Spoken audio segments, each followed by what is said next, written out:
اخلاق مصطفیٰ صلی اللہ علیہ وسلم کے حوالے سے چند واقعات آپ کے گوش گزار کرنے ہیں۔ ایک مرتبہ حضرت سیدنا سعد بن ہشام رضی اللہ تعالیٰ عنہ نے ام المومنین حضرت سیداتنا عائشہ صدیقہ رضی اللہ تعالیٰ عنہ کی خدمت میں حاضر ہو کر عرض کی کہ مجھے آقا علیہ السلام کے اخلاق کے متعلق بتائیے۔ تو آپ رضی اللہ تعالیٰ عنہ نے فرمایا کیا تم قرآن نہیں پڑھتے؟ میں نے عرض کی جی ہاں پڑھتا ہوں۔ تو آپ رضی اللہ تعالیٰ عنہ نے فرمایا کہ اللہ عز و جل کے نبی آقا علیہ السلام کا اخلاق قرآن ہے۔ جب مکہ فتح ہوا تو آقا دو جہاں پر حبیب علیہ السلام نے شہنشاہ اسلام کی حیثیت سے حرم الہی میں سب سے پہلا دربار عام منعقد فرمایا، جس میں افواج اسلام کے علاوہ ہزاروں دشمنان اسلام ایک زبردست ہجوم کی صورت میں موجود تھا۔ اس شہنشاہی خطبے میں آقا علیہ السلام نے صرف اہل اسلام سے ہی نہیں بلکہ تمام مسلمانوں سے عام خطاب فرمایا۔ خطبے کے بعد شہنشاہ کونین صلی اللہ علیہ وسلم نے ان ہزاروں کے مجمع میں ایک گہری نظر ڈالی تو دیکھا سر جھکائے، نگاہیں نیچے کیے ہوئے لرزہ و ترسا سرداران قریش کھڑے ہیں۔ ان ظالموں و جفاکاروں میں وہ لوگ بھی تھے جنہوں نے آقا علیہ السلام کے راستوں میں کانٹے بچھائے، وہ لوگ بھی تھے جو بارہا آقا علیہ السلام پر پتھروں کی بارش کر چکے،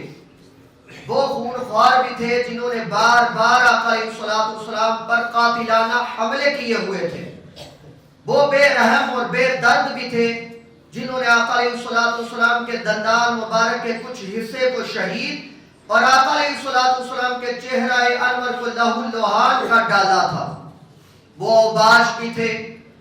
کہ جو سرکار مدینہ آقا علیہ السلام پر پتھر برسا کر آپ پر بہتان تراشیوں اور شرمناک گالیوں سے آقا علیہ السلام کے قلب مبارکہ کو زخمی کر چکے تھے، وہ صفات اور درندہ صفت بھی تھے جو آقا علیہ السلام کے گلے میں چادر ڈال کر آقا علیہ السلام کا گلا گھونٹ چکے تھے، وہ آقا علیہ السلام کے خون کے پیاسے بھی تھے جس کی تشنا لبی اور پیاس خون کی نبوت کے سوا کسی چیز کو نہیں بجھا سکتی تھی، وہ جفاکار اور خون خوار ایسے لوگ بھی تھے کہ جو حضرت بلال رضی اللہ عنہ،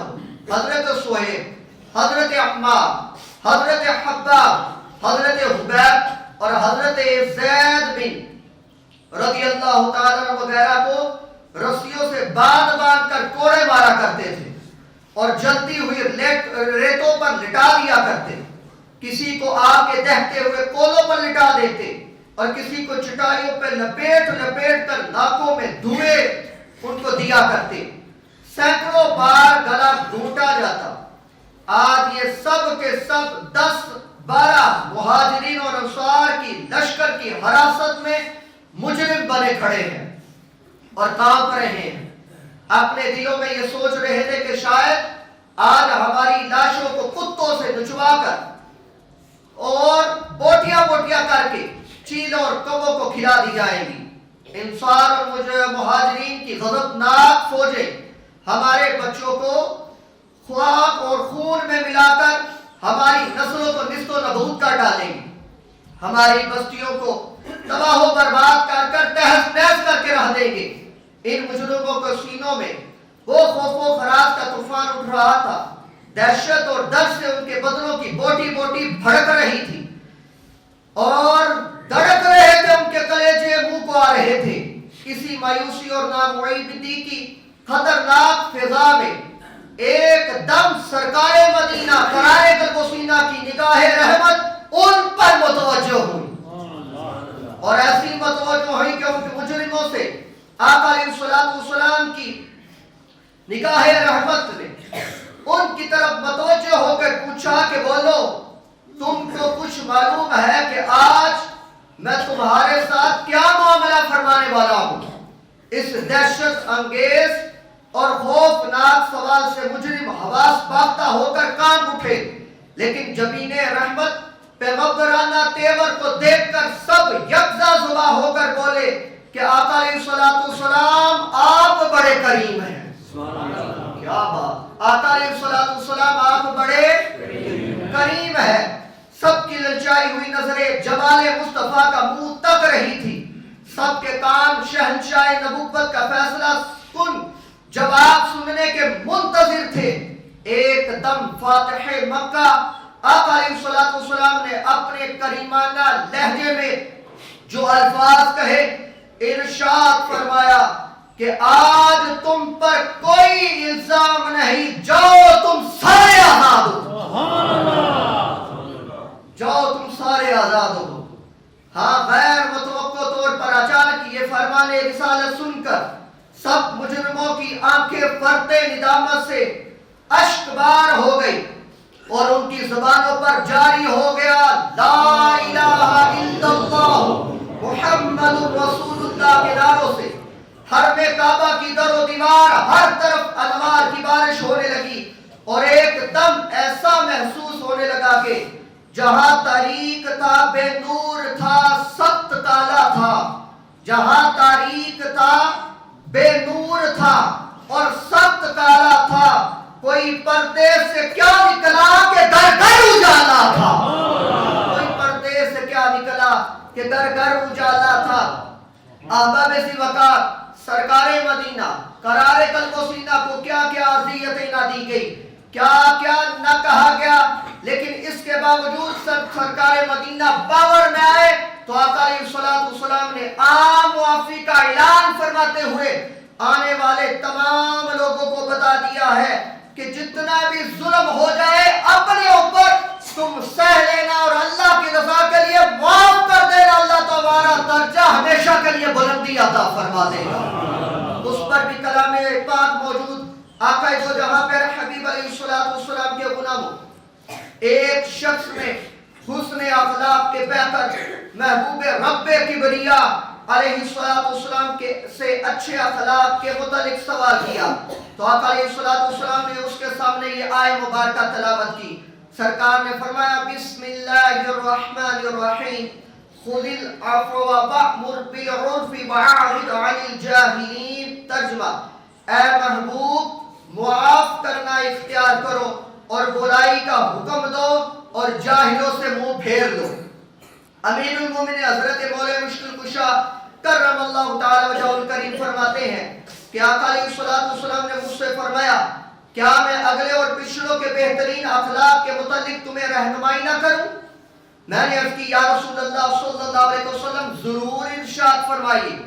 تو آقا علیہ السلام نے فرمایا جو تمہیں محروم کرے تم اسے عطا کرو، جو تمہیں محروم کرے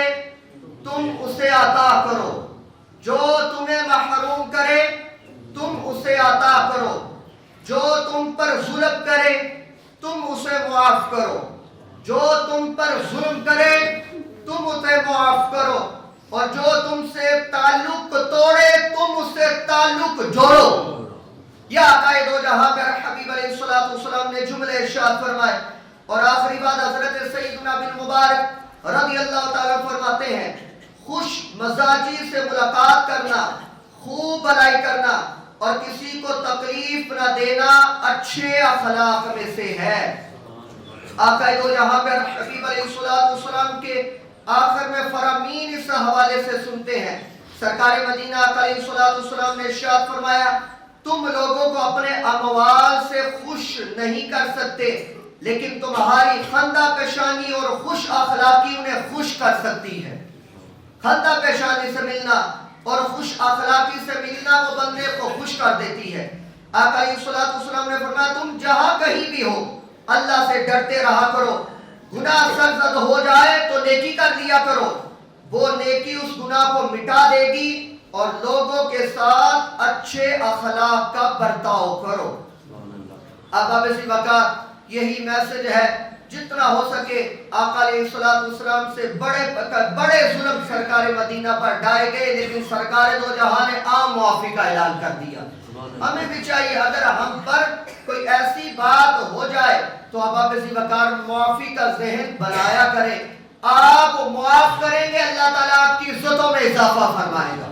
اللہ تعالیٰ آپ پر کرم اور فضل فرمائے گا، کیونکہ پہلوان وہ نہیں تو کسی کو بھٹاڑ کر نیچے گرا دے، پہلوان وہ ہے جو طاقت رکھنے کے باوجود کسی کو معاف فرما دے، وہ اصل پہلوان ہے۔ اب کسی وقار اللہ عز و جل کی بارگاہ بے کس پناہ میں دعا کو ہے سرکار مدینہ علیہ السلام کی یہ جو اخلاق کی جو مختصراً ہم نے جھلکیاں سنی، اللہ تعالیٰ ان کو سامنے رکھتے ہوئے ہم سب کو اپنے اخلاق کو درست کرتے ہوئے جو بھی اگر ہماری طرف سے غلطی ہو جائے تو معافی مانگنے کی توفیق عطا فرمائے، اگر کسی کا ہماری حق تلفی ہو جائے تو ہمیں اسے معاف کرنے کی توفیق عطا فرمائے، اور اب کسی وقار رشتوں کو جوڑنے اور قطع تعلق سے ہمیشہ کے لیے اپنے آپ کو محفوظ رکھنے کی توفیق کاملہ عطا فرمائے۔ وآخر دعوانا ان الحمد للہ رب العالمین۔